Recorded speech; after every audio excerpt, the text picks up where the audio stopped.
Kui te olete Liidos käinud, siis te teate, et selle Balti regiooni suurima restorani keti üks firmamärk on iseteenindussüsteem ja väga rikkalik toiduvalik.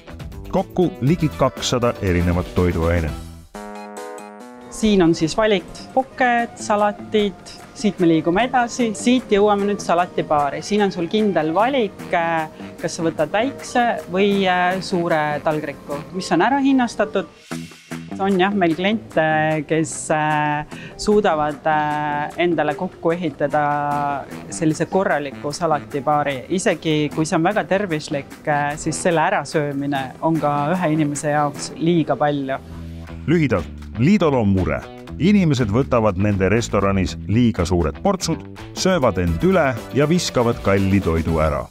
Me tegelikult tahame samamoodi, et klient tarbiks täpselt selle koguse, mis oleks talle reaalselt vajalik, et ta ei tarbiks üle, et see oleks tervislik kliendi jaoks ja vähendada toidu raiskamist.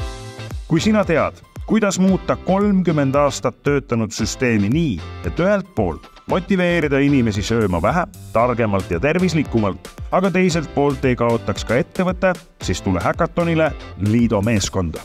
Meil tegelikult on hea võimalus kõnetada väga suurt hulka inimkonnast, et me saaksime tegelikult väga palju ära teha. Et me püsiksime kõik tervemad ja rõõmsamad, siis me saame kõigepealt ju alustada iseendast.